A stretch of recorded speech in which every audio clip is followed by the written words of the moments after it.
चुड़ैल और बच्चे। कुंदन अपनी पत्नी पारो और 2 बच्चों मुन्ना और रिया के साथ रहता है।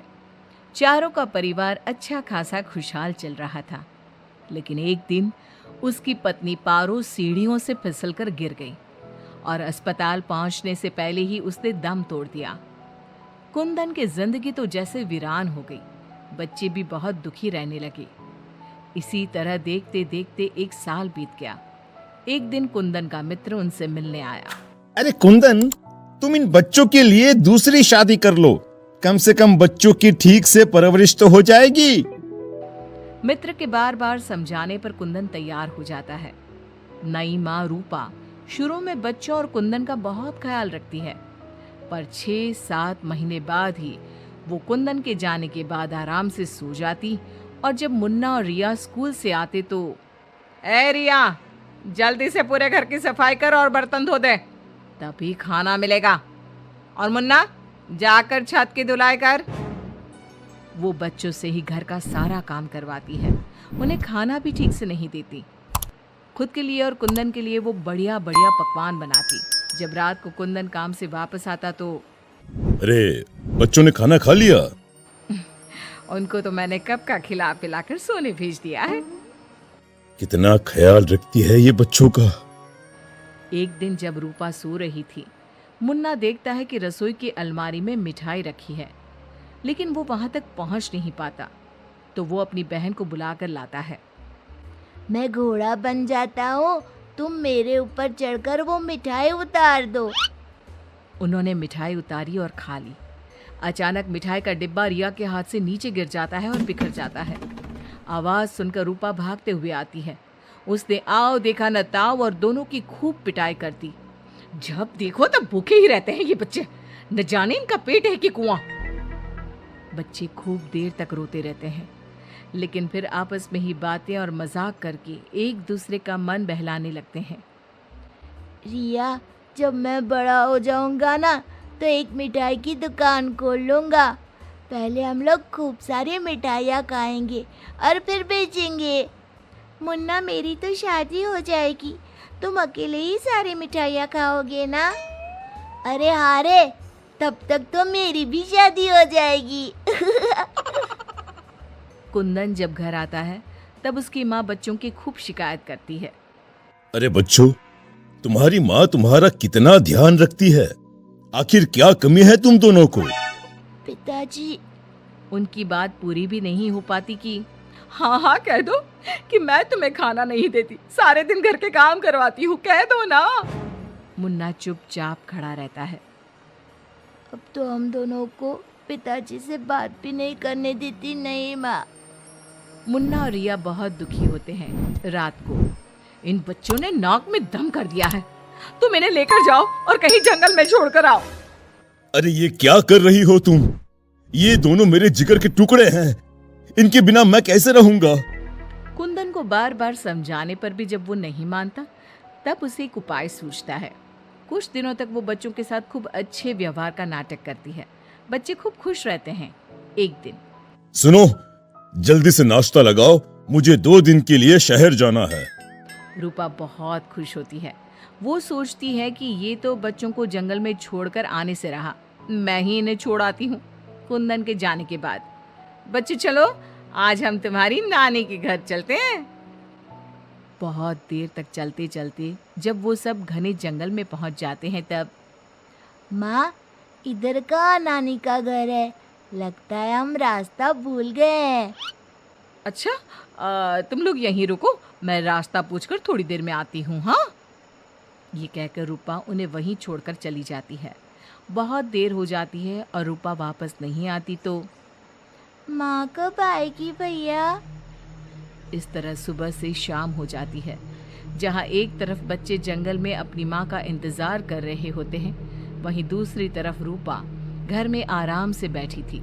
इसी तरह 2 दिन बीत जाते हैं और 2 दिन बाद कुंदन जब घर वापस आता है तो, बच्चे कहाँ हैं? मैं उन्हें जंगल में छोड़ आई। ये तुमने क्या किया रूपा?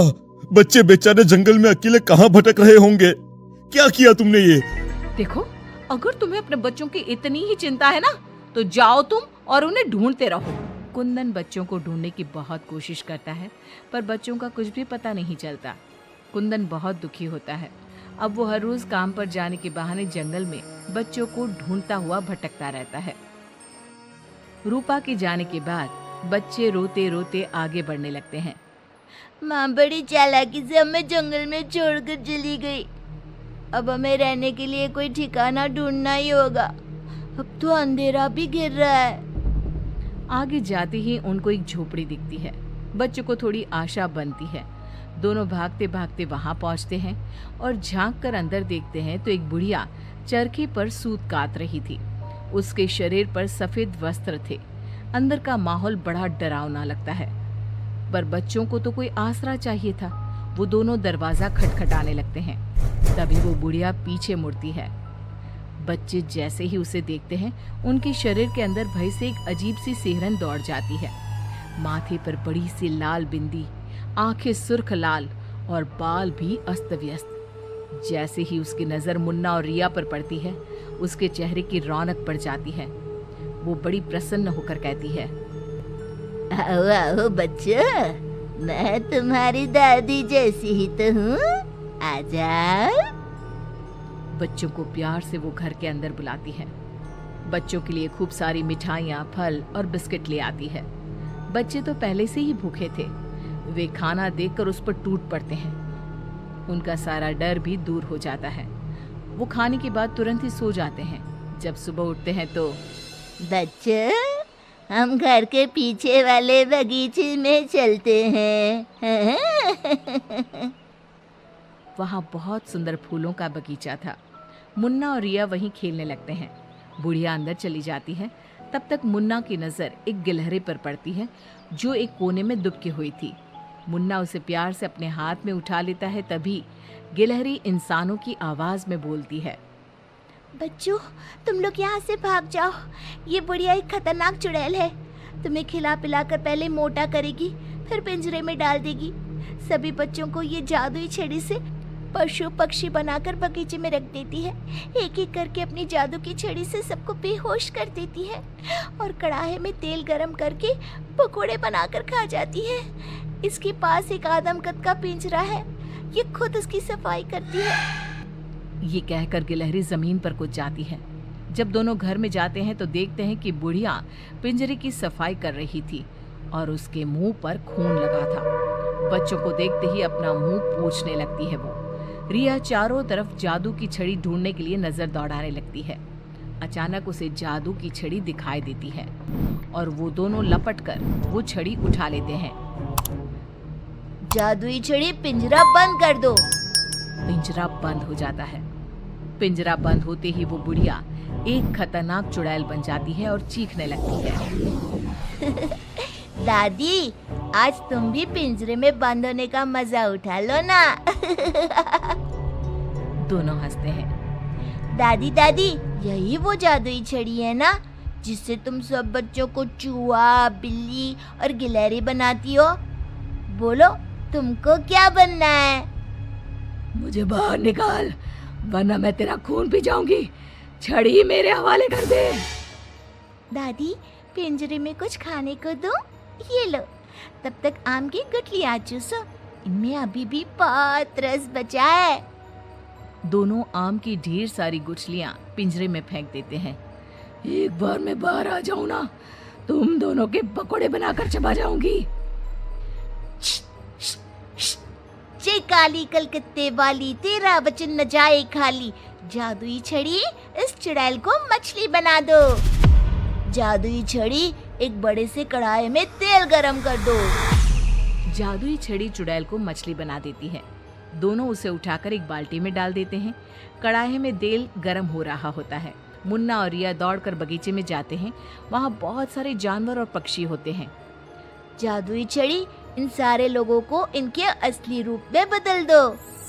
तभी सारे जानवर और पक्षी बच्चों में बदल जाते हैं। सब कमरे में आ जाते हैं। हमें इस चुड़ैल ने बहुत तड़पाया है, चलो आज इसको मजा चखाते हैं। जादुई छड़ी, इस चुड़ैल को पिंजरे में डालकर फिर चुड़ैल बना दो।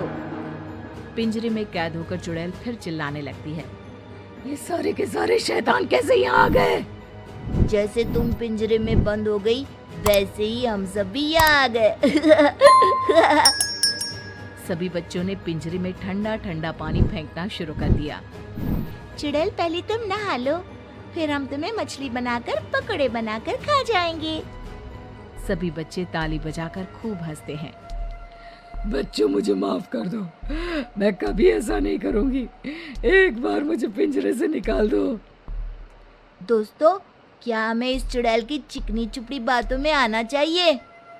नहीं, बिल्कुल नहीं, नहीं, बिल्कुल नहीं।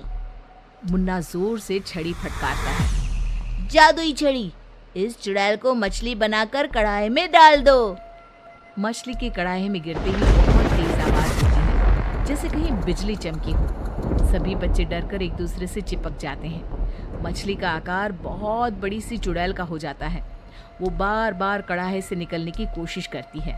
सभी बच्चे मिलकर उसे फिर कढ़ाई में ढकेल देते हैं। अंत में वो गर्म तेल में जलकर मर जाती है। सब बच्चे खुश होकर तालियां बजाने लगते हैं। मुन्ना जादू की छड़ी की सहायता से सभी बच्चों के साथ शहर आ जाता है। जब वे अपने घर पहुंचते हैं तब पिताजी, हम आ गए। कुंदन उनकी आवाज सुनते ही भागता हुआ आता है। बच्चों को देखकर उसकी आंखों से झरझर आंसू गिरने लगते हैं। पिताजी, आप रोइए मत, अब हमारे दुख के दिन खत्म हो गए हैं। मुन्ना कुंदन को सारी बात बताता है। जादुई छड़ी पाकर उनके सारे कष्ट खत्म हो जाते हैं। अब तो नई माँ भी उनको प्यार करने लगती है। हमारे चैनल कुमार कहानी वाला पर और अधिक इंटरेस्टिंग वीडियो देखने के लिए अभी चैनल को सब्सक्राइब करें तथा नोटिफिकेशन पाने के लिए बेल आइकन को प्रेस करें।